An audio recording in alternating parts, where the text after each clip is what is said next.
지난 주일부터 험한 세상의 다리가 되어라는 제목으로 말씀 전하고 있습니다. 인류 역사상 가장 험한 땅, 가장 악한 시대였다면 바벨론 시대를 꼽게 되겠습니다.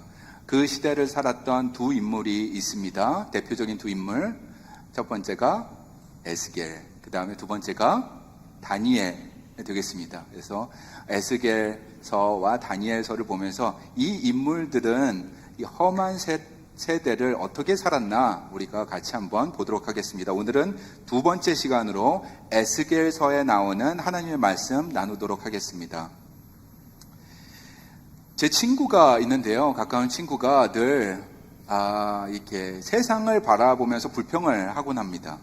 그래도 열심히 나가고 봉사도 잘하는 친구인데 이 세상에 일어나는 일만 신문을 펴서 보거나 뉴스를 보거나 하면 참 말세다, 예수님이 빨리 와야 될 텐데, 그런 말을 이렇게 입에 달고 삽니다. 정치를 봐도 한숨이 나오고 언론도 망가졌고 한국에 있는 언론도 그렇고 미국에 있는 언론도 그렇고 항상 한숨을 쉽니다. 그리고 사람들은 호전적이라서 만나면 싸우고 그 싸움이 교회 안에까지 들어와서 지지고 볶고 말세다 말세, 예수님이 빨리 와야 하는데, 이런 말을 늘상 하곤 합니다. 저의 세대가 70년대에 태어난 그렇죠? X세대라고 하는데요. 제 이전 세대, 선배 세대는 어떠셨습니까? 50년대, 60년대 태어나신 그 베이비 부머 세대는 어떠셨는지요? 세상을 어떤 눈으로 보셨는지요? 긍정적으로 보셨는지요? 아니면 부정적으로 보셨는지요? 생각해보면 우리 베이비 부머 세대, 선배 세대도 그렇지 않았나 싶습니다. 그때도 험하고 어려운 시대가 아니었나 싶습니다. 정치, 사회 혼란스러웠고 개탄하는 목소리가 늘 있어 왔던 것입니다. 통계적으로는 그 당시, 예전이죠. 60년대, 70년대 그때에 자라신 분들 보면은 정치가 그때가 더 혼란스러웠던 것 같습니다. 왜냐하면 지도자들이나 대통령들이 암살을 당할 때에 그때가 더 지금보다 많았기 때문입니다. 전쟁도 더 심각했습니다. 요즘에도 전쟁이 있는 것이지만 그 당시에도 전쟁은 있었습니다. 온 미국인들이 반대하는 전쟁에 군인들을 몰아넣어서 수십만 명이 넘는 미군이 죽고 다치는 그러한 전쟁도 있었습니다. 한국에서도 파병되어서 5천 명이 넘는 군인들이 전사하는 그런 전쟁, 베트남 전쟁입니다. 있었습니다. 제가 베트남 전쟁에 대해서 겪어보진 않았지만, 그 시대를 살아보지는 않았지만 영화를 통해서, 책을 통해서 이렇게 알게 된 것이 있었는데요. 그리고 또 베트남에 이렇게 가게 되어서 유적지를 가면서 좀 더 배운 부분이 있습니다. 영화 중에 이 탐 크루즈가 나온 영화가 있는데 7월 4일생이라는 영화가 있습니다. 여러분 보셨나 모르겠네요. 7월 4일생, Born on the 4th of July라는 그런 영화였는데요. 그 영화에 보면 탐 크루즈가 이 베트남 전쟁에 참여합니다. 그리고 꿈을 갖고 참여합니다. 그리고 희생 정신이 있었습니다. 나라를 위한 본인의 희생, 이곳에서 내가 보여야 되겠다 하면서 참여했습니다. 그런데 아쉽게도 부상을 얻게 되었고 하반신이 마비되어서 미국으로 다시 돌아오게 된 그 이후의 이야기들을 영화는 보여주고 있습니다. 그래서 영화의 전반부는 전쟁 영화이고요. 전쟁에 관한 이야기고, 영화의 이 뒷부분은, 영화가 참 긴데 뒷부분은 미국에 돌아와서 반전 운동을 하는 그러한 영화입니다. 올리버 스톤 감독, 그 플래툰 만든 올리버 스톤 감독의 3부작 베트남전 영화 중에 마지막 영화가 되겠습니다. 목숨을 걸고 싸웠는데, 그리고 희망을 갖고 다시 미국으로 돌아왔는데 전쟁 영웅으로 받아주지 아니하고, 요즘 같으면 상상할 수 없는 일이죠. 당시에는 반전 운동이 60년대 말 70년대 너무 많아져서 커져가지고 많은 사람들이 참전 군인들을 적대시했습니다. 그리고 심지어 멸시하기도 했습니다. 탐 크루즈가 20대 중반에 미국으로 다시 군인의 역할로 돌아왔는데 이런 멸시를 받는 것이 이해가 되지 않는 것이었습니다. 이런 시대가 있었습니다. 불과 몇십 년 전의 일입니다. 여러분 중에서 한국전을 경험한 분, 그런 시대를 지나오신 분도 계십니다. 그리고 2차 세계대전도 경험하신 분도 계십니다. 이런 험한 시대를 살아오신 분들이 20세기 그리고 21세기에 우리가 있는 것인데, 근대에도 이런 세상, 험한 세상인데 역사적으로 봐서 가장 험한 때가 바로 바벨론 시기였던 것을 알 수가 있습니다. 바벨론 왕에 대해서 저번 주에 말씀을 드렸고요. 그 바벨론 왕과 지도자들은 비이성적이고 너무도 포악했습니다. 우리가 상상하는 가장 포악한 지도자를 뛰어넘는 것입니다. 김정일도 뛰어넘고 김정은도 뛰어넘고 푸틴도 뛰어넘는 아주 포악한 지도자가 그곳에 있었습니다. 바벨론에 대해서 이런 기록이 있습니다. 시편 137편 8절입니다. 같이 한번 읽을까요? 멸망할 바벨론 도성아, 내가 우리에게 입힌 해를 그대로 너에게 되갚는 사람에게 복이 있을 것이다. 내 어린 아이들을 바위에다가 메어치는 사람에게 복이 있을 것이다. 이런 표현이 있네요. 어린 아이들을 바위에다가 메어치는 사람에게 복이 있을 것이다 라는 시를 쓰고 있습니다. 너의 어린아이들, 그러니까 이 시를 쓰는 사람의 마음이 느껴지는 것이죠. 이런 일을 그 당시에 바벨론이 먼저 했습니다. 자세하게 말씀드리기는 좀 그렇고 이런 일들이 실제로 있었습니다. 제가 선교지에 있을 때에 어린 아이를 그 카메루즈 때에 어떻게 죽였는지 그 킬링필드라는 곳에 가면은 볼 수가 있는데, 그곳과 비교해서 더 심하고 포악한 장소가 바로 바벨론이었습니다. 극악한 살인 방식, 그것도 어린 아이들을 죽인 방식이 있었습니다.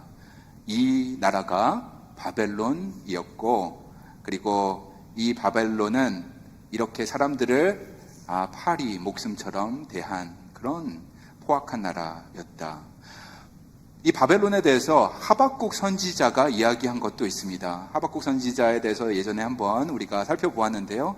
하박국 선지자는 이렇게 이 나라에 대해서 이야기했습니다. 제가 읽겠습니다. 하박국 1장 3절과 4절입니다. 어찌하여 내게, 하나님께 이제 이렇게 기도하는 것이죠. 하나님, 어찌하여 내게 죄악을 보게 하시며 패역을 눈으로 보게 하시나이까? 겁탈과 강포가 내 눈앞에 이렇게 있고 변론과 분쟁이 일어났나이다. 이러므로 율법, 그 법치는 다 사라지고 정의가 전혀 시행되지 못하오니 이는 악인이 의인을 애워쌌으므로 악인이 판을 치고 악인이 잘나갔고 의인은 망하고 정의가 굽게 행하여 짐이니이다. 이런 기도를 하나님께 드리고 있습니다. 이런 나라가 바벨론이었습니다. 강포가 있었습니다. 그리고 분쟁이 늘 있었습니다. 겁탈이 있었습니다.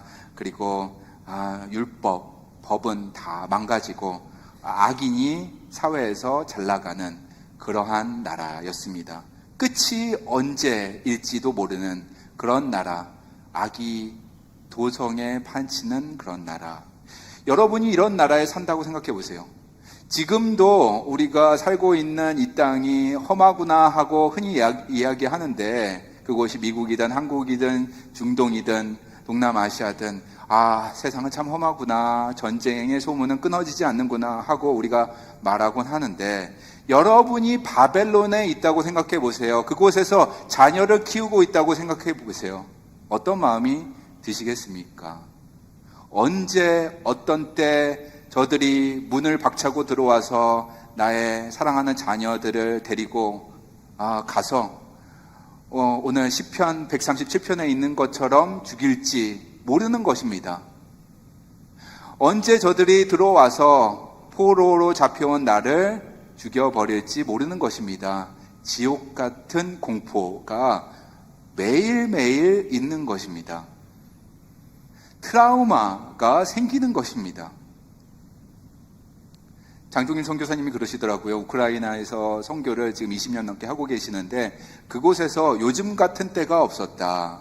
그렇게 말씀하시면서 폭탄이 떨어지고 그리고 본인이 살고 있는 이제 수도에도 폭탄이 떨어지고 매일매일 사이렌이 울리고 그러면서 잠자다가도 버뜩버뜩 깨어난다고 합니다. 그리고 주위에 아는 사람이 드론 공격을 받아서 죽게 되는 것도 목격하게 될 때에는 이게 트라우마로 변한대요. 그래서 매일매일 삶이 이 트라우마 가운데, 공포 가운데 사는 것입니다. 사이렌이 울리면 어디로 도망가야 될까 생각하고 있기 때문에 깊은 잠을 잘 수도 없는 것입니다. 그런 나라에 여러분이 아이와 함께 살고 있다 생각해 보세요. 죽을까봐 늘 두렵습니다. 공포 속에 살게 되는 것입니다. 그러니까 능력이 없는 우리가 할 수 있는 것은 무엇일까요? 우는 것입니다. 할 수 없을 때 그나마 하는 것이 우는 것입니다. 강가에 나아가서 우는 것입니다. 저는 강가에서 우는 사람을 많이 봤어요. 살다 보니까는 강가에서 많이 살게 되더라고요. 한국에서 제가 중학교, 고등학교는 반포라는 곳에 살았습니다. 그래서 반포대교에 가게 될 경우가 많이 있었는데 자전거 타고 한강에 가게 되면 이 우는 분들이 있더라고요. 강을 이렇게 바라보고 우는 분들 있었습니다. 지금 같으면 목사로서 그들에게 다가가서 이야기를 들어주고 싶고 그리고 위로하고 싶은데 그 당시에는 뭐 고등학생이 뭘 할 수 있겠어요. 저분이 뭐 슬픈 일이 있나 보다 하는 것이죠. 선교지에 있을 때는 방글라데시 브라마푸트라라는 강이 있는데 큰 강입니다. 거기에 나와서 샤리를 입고 있는 여인들이 우는 모습도 보게 되었습니다. 얼굴을 이렇게 가리고 있지만 흐느끼는 것을 들을 수가 있는 것입니다. 캄보디아에 있을 때는 메콩강이라고 있는데요. 그곳에서도 강을 보면서 우는 사람들을 몇몇 보았습니다. 그 중에 한 남자가 울고 있길래 무언가를 뿌리고 있길래 가서 물어보니 며칠 전에 아내가 암으로 죽게 되었고 그 아내의 죄를 강에 뿌리는 중이라고 알려주었습니다. 그의 왼손에는 검정색 비닐봉다리가 들려 있었습니다. 그 옆에 눈물을 흘리는 그와 그냥 같이 서 있어 주었습니다.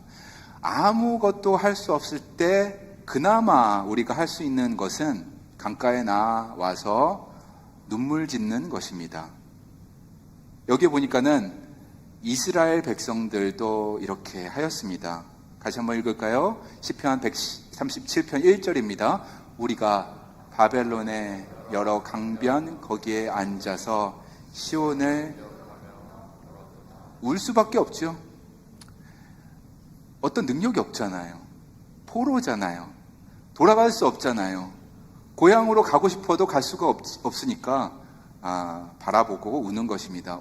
어느 쪽을 바라볼까요? 그들이 동쪽에 살고 있었으니까 서쪽, 해지는 쪽 바라보면서 그때 참 좋았었는데 시온산 위에 그 언덕 위에 있는 성전 참 아름다웠었는데 우리가 힘내서 지은 그 아름다운 성전에서 우리는 예배드리고 감사드렸었는데 그곳에서 절기 때마다 모여서 음식 나누고 기쁨의 축제를 벌렸었는데 찌찌찌 하면서 그리워하는 것입니다. 그럴 때 자연스럽게 눈에서 나오는 것은 슬픔의 눈물인 것입니다. 이때에 하나님께서 에스겔을 다리 삼아 주셔서 은혜의 통로 삼아 주셔서 눈물 짓는 사람들에게 나아가게 했습니다. 우리가 이렇게 나아가야 하겠습니다. 절망과 소망 있다면 그 중간에 우리가 서야 하겠습니다. 에스겔처럼. 에스겔을 통해서 하나님이 주신 말씀, 그 메시지, 희망의 메시지는 이것이었습니다. 내가 바벨론에도 너희와 함께 하겠다. 나의 거룩한 눈으로 너희를 감찰하겠다. 그리고 이 많은 물소리 들어보아라. 강가에 있기 때문에 들을 수가 있는 것입니다. 이 많은 물소리와 같이 전능한 그 힘으로 너희를 지키고 보호해 주겠다.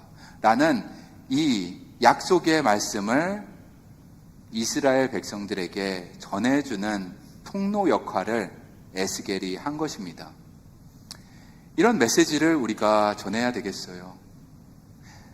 제가 목사로도 전해야 하겠지만 우리 성도님 여러분, 사랑하는 성도님 여러분, 가정에서 그리고 직장에서 서 있는 공동체 안에서 이런 메시지를 에스겔처럼 전해야 하겠습니다. 이게 저번 주에 본 에스겔서 1장의 내용이었습니다. 그런데 하나님의 메시지가 계속 더 강해지고 가슴에 충만해지면 좋겠는데 실생활은 그렇지가 않습니다.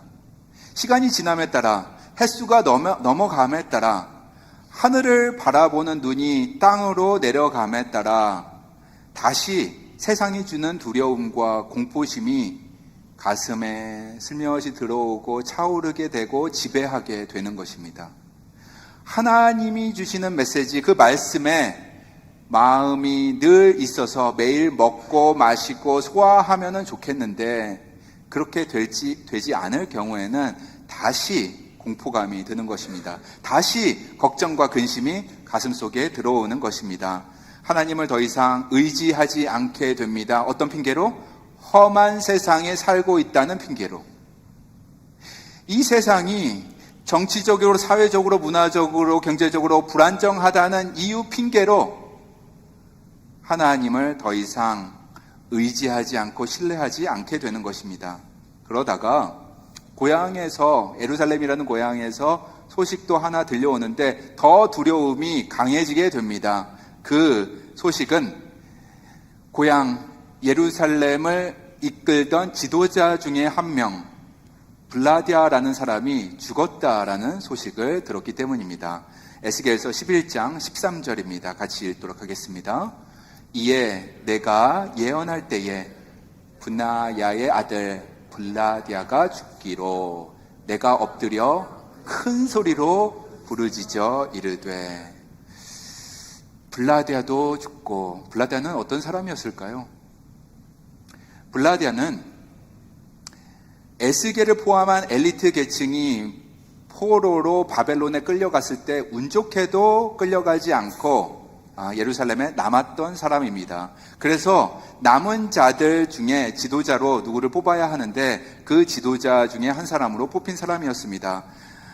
그런데 불행히도 그는 하나님의 마음을 헤아리는 그런 지도자는 아니었습니다.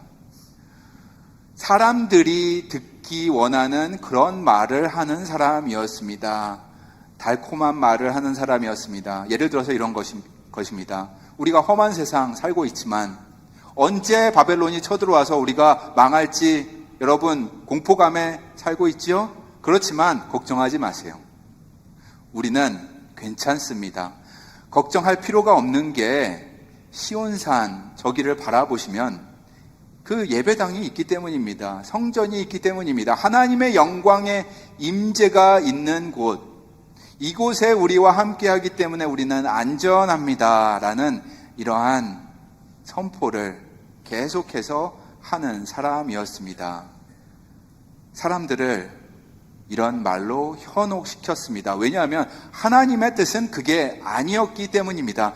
하나님은 심판을 하겠다는데 앞으로 나아가서 심판하실 하나님 앞에 우리가 가슴을 찢고 회개하고 돌아와서 눈물로 엎드려서 죄를 고백하고 그리고 다시 돌아와야 합니다라고 선포할 사람이 괜찮다고 하는 것입니다. 우리는 안전할 것이다 라고 하는 것입니다. 이 블라디아가 이제 죽습니다. 갑자기 죽게 됩니다. 그때에 에스겔도 그나마 블라디아가 저쪽에 있어서 다행스러운 면이 좀 있었는데 지도자가 죽게 되니까 탄식을 하게 됩니다. 장탄식을 하게 되는 그 그 장면이 13절입니다. 다시 한번 13절 읽도록 하겠습니다. 이에 내가 예언할 때에 분하야의 아들 블라랴가 죽기로 내가 엎드려 큰 소리로 부르짖어 이르되 오호라 주 여호와여 이스라엘의 남은 자를 다 멸절하고자 하시나이까 하니라. 이스라엘의 남은 자를 다 멸절하고자 하시나이까. 바짝 하나님 앞에 엎드려서 부르짖고 있는 에스겔의 모습 우리가 상상할 수가 있습니다. 블라랴까지 죽고 이스라엘의 미래는 완전히 캄캄해졌습니다. 무섭고 두려운데 이 세상을 살면서 이 두려움 가운데 살고 있는 것인데 더 두려운 것입니다. 더 무서워지는 것입니다. 이럴 때 신앙인이라면 해야 될 선택이 무엇일까요? 이때에 우리 그리스도인이 선택할 그 길은 무엇일까요? 에스겔을 통해서 우리가 배워야 하는 것이 있습니다. 그것은 바로 기도인 것입니다.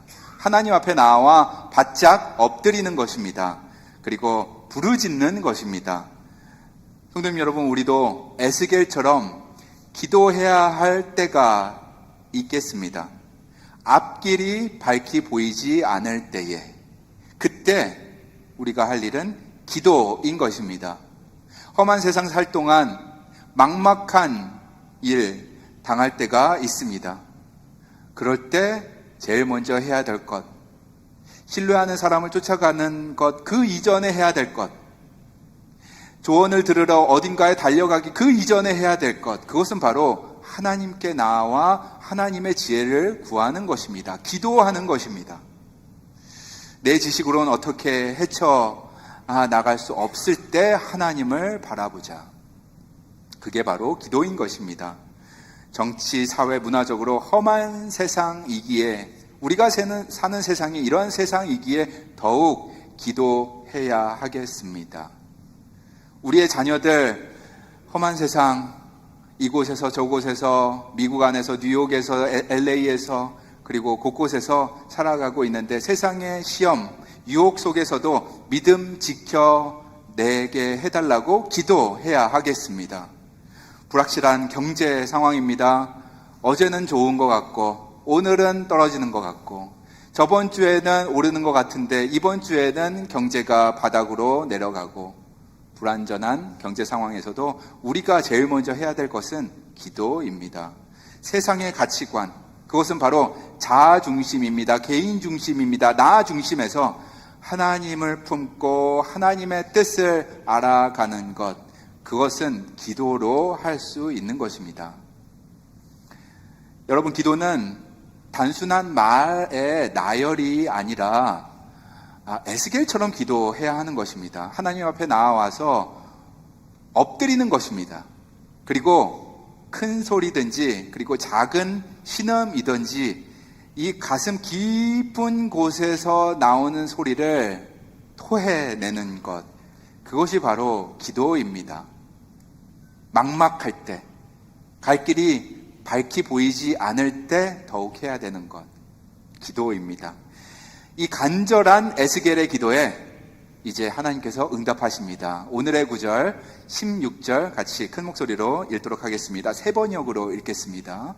시작. 나 주 하나님이 이렇게 말한다.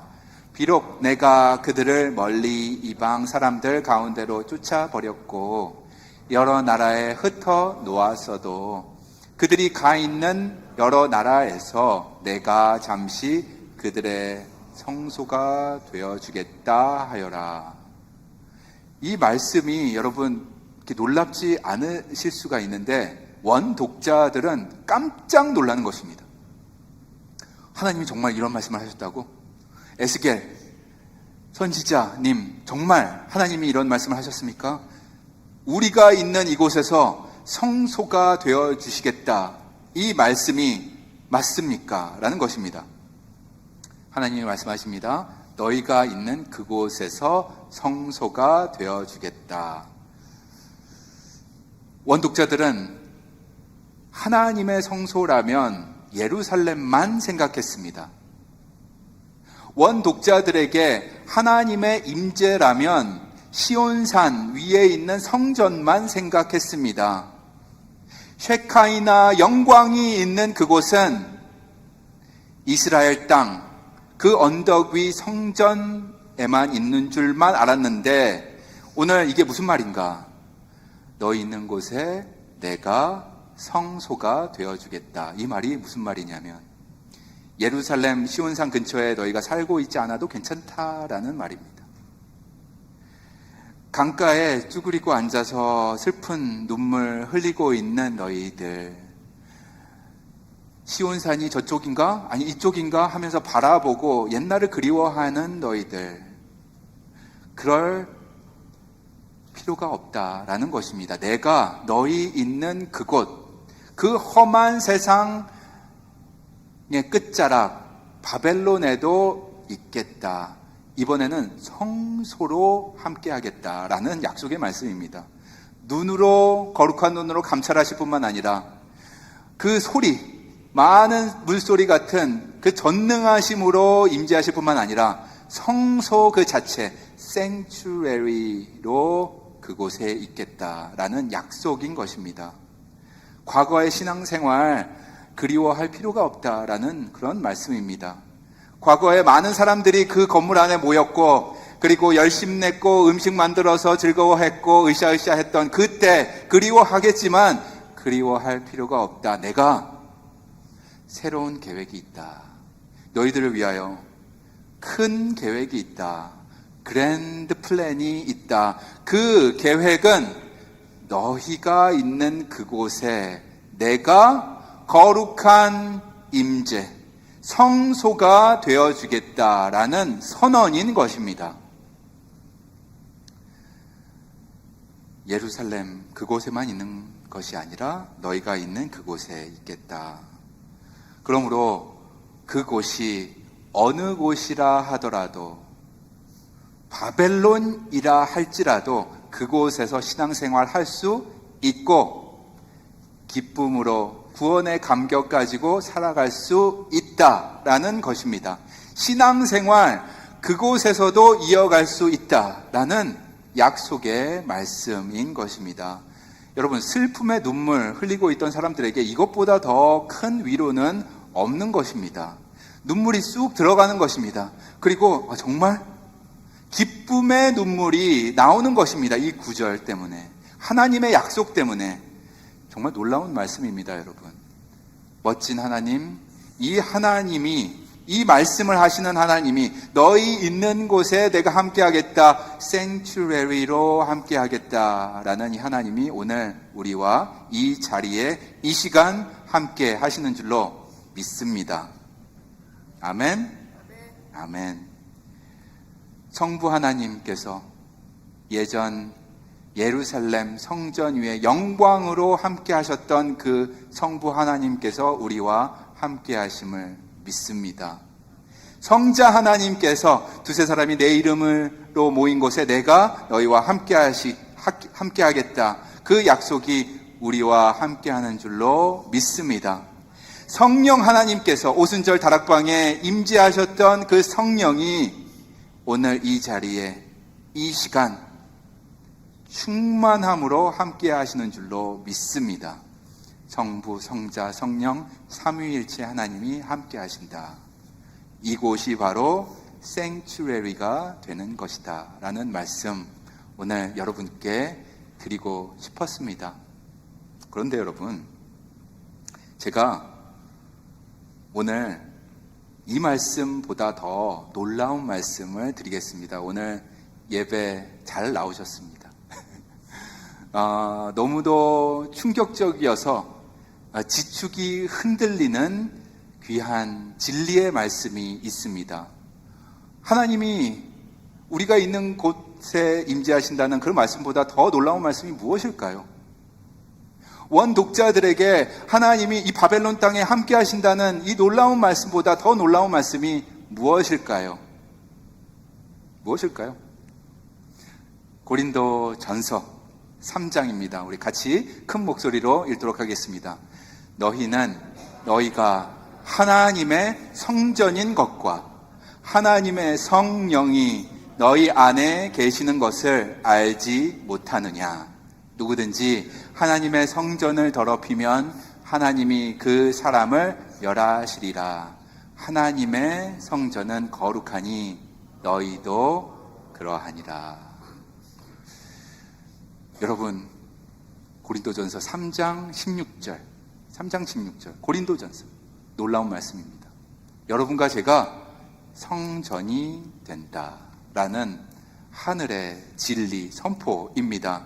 건물이 성전이 아니라 우리가 모여있는 이곳이 성전, 건물이 성전이 아니라 우리가 성전인 것입니다.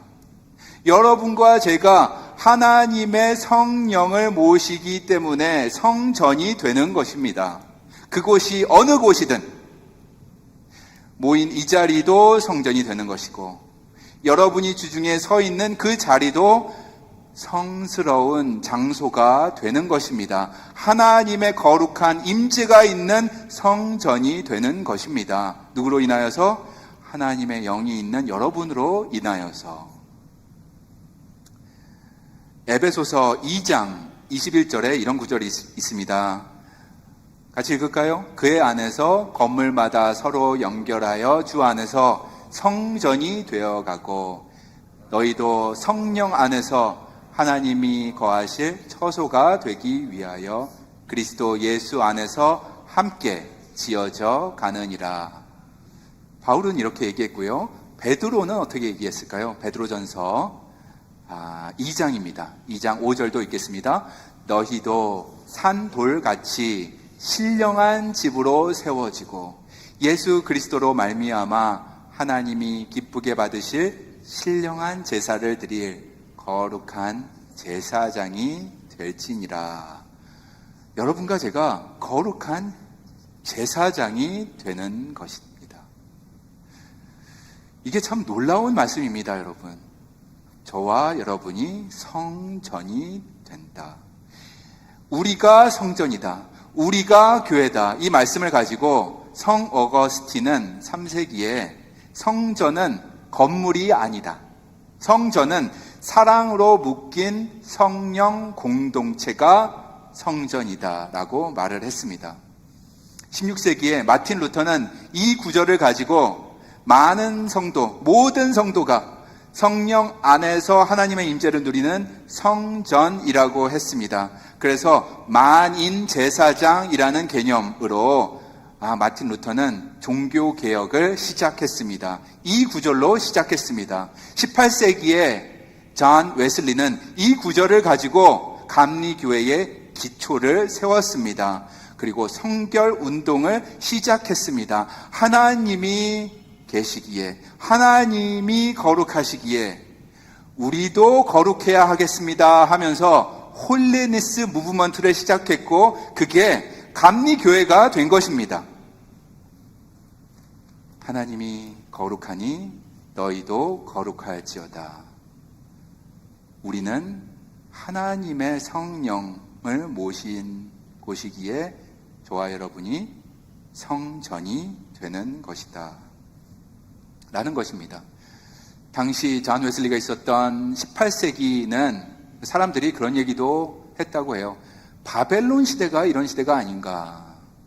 도덕이 무너집니다. 산업혁명으로 사람들 사이에 간격은 벌어집니다. 부자는 더 부자가 되고 가난한 사람은 더 가난해집니다. 사회 불평등이 이곳저곳에서 보입니다. 런던 같은 곳은 올리버 트위스트 같은 책을 봐도 사회 불평등이 너무나 많아집니다. 간격은 벌어집니다. 그리고 교회는 힘이 떨어집니다. 그리고 신앙생활 하시는 1세들은 있는데 2세들, 3세들은 교회에 나가고 싶어 하지 않습니다. 영국 국교회는 겉으로는 멋있고 아름답고 웅장하지만 2세, 3세 자녀들은 교회에 나오고 싶어 하지 않습니다. 왜냐하면 교회에 나오면 냉랭한 교회 분위기 있기 때문입니다. 전통만 강조하기 때문입니다. 전통 의례를 중시하기 때문에 젊은이들은 다른 곳에 가는 것입니다. 주일날. 요즘에는 더욱 그러해진 것입니다. 이런 문제의식을 갖고 있던 존 웨슬리가 이제 이 구절을 가지고 건물 밖으로 나아가게 됩니다.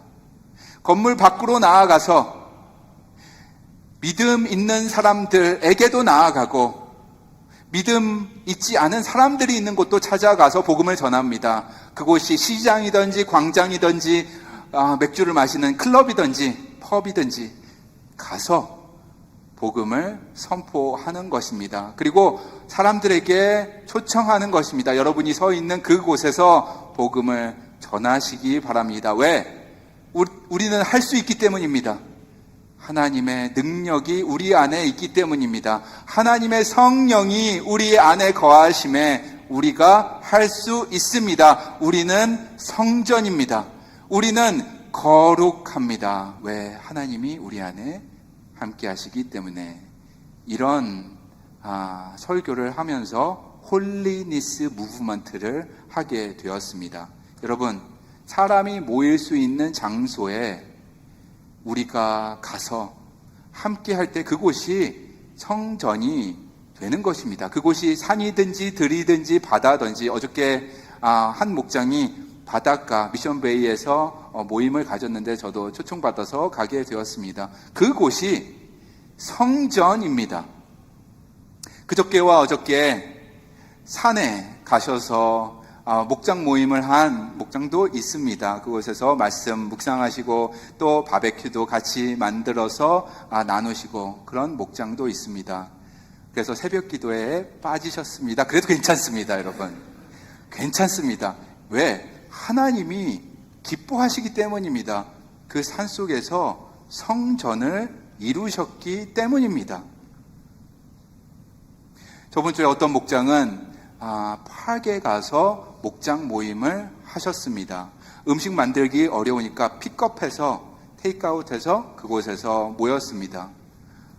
놀라운 것은 파리도 없고 모기도 없고 선선한 바람이 부는 곳이었습니다. 하나님의 임재를 더 경험할 수가 있었습니다. 그런 목장도 있었습니다. 그곳이 바로 여러분 교회, 성전이 되는 것입니다. 고린도전서 3장 16절 다시 한번 읽어볼까요? 한 목소리로 읽습니다. 너희는 너희가 하나님의 성전인 것과 하나님의 성령이 너희 안에 계시는 것을 알지 못하느냐. 여러분이 가시는 그곳이 성전이 될 줄로 믿습니다. 주일 아침 이곳 당연히 성소입니다. 성전입니다. 그리고 더불어서 주중에 여러분이 서 계신 그곳, 직장, 그리고 서 있는 공동체, 가정도 성소가 되는 것입니다. 아침에 직장에 나가셔서 제일 먼저 도착하실 때에 스위치를 켜시고 기계가 있다면 기계에 전원을 공급하시고 기도하시기 바랍니다. 하나님, 제가 일하는 이곳이 거룩한 영이 계시는 성전 되게 하여 주시옵소서 하고 기도하는 것입니다. 가정에서 식사할 때, 기도할 때 있잖아요. 그럴 때 기도하는 것입니다. 하나님, 이곳이 예수 그리스도의 성찬처럼 아름다운 나눔이 있고 사랑이 꽃피우는 장소가 되게 하여 주시옵소서 하고 기도하는 것입니다. 그리고 설거지 할 때가 있습니다. 식사 후에 설거지하면서 노래를, 찬양을 흥얼거리며 찬송 가운데 설거지를 하신다면 그 자리가 바로 성전이 되는 것입니다. 오늘 찬양 부를 곡이 있는데요. 나는 하나님 앞에 예배자입니다. 내가 서 있는 곳 어디서나 하나님을 예배합니다. 그 설거지의 자리가 하나님을 예배합니다 하면서 콧노래를 부르실 때 거룩한 영이 계시는 성전이 되는 것입니다. 저녁에 주무시기 전에 아이들이 먼저 문 닫고 자고 있을 때에 그 문 앞을 지나가시지 마시고 잠깐 서서 문 열면 애가 깜짝 놀라니까요. 주님, 손을 이렇게 내밀면서 주님, 이 아이의 방을 성전 되게 하여 주셔서 아이의 마음이 거룩함으로 채워지게 하여 주옵소서 하고 들어가서 주무신다면 하나님께서 참 기뻐하실 것입니다. 그런 기도 아내를 위해서도 하는 것입니다. 남편을 위해서도 하는 것입니다. 그렇게 성전, 거룩한 자리가 확장되어 가는 것입니다.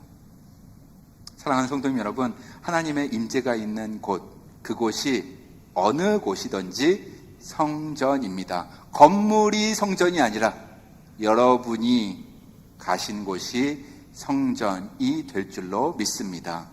직장, 가정, 여러분의 일상 모든 곳에서 하나님의 영이 함께 하실 줄로 믿습니다.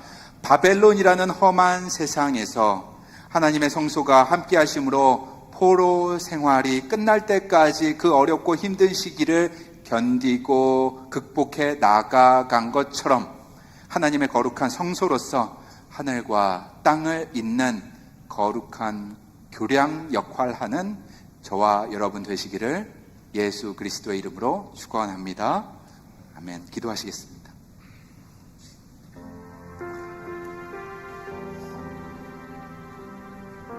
거룩하신 하나님, 은혜와 사랑 감사합니다. 우리를 하늘과 땅을 잇는 다리로 불러주셔서 감사합니다. 우리 주위의 사람들에게 소망의 메시지, 구원의 메시지, 그리고 은혜의 메시지 가지고 나아가게 하여 주시옵소서.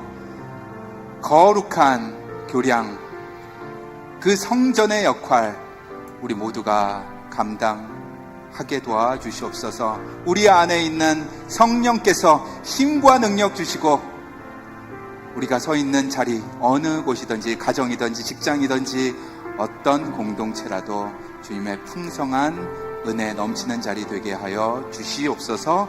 예수 그리스도의 이름으로 기도합니다. 아멘.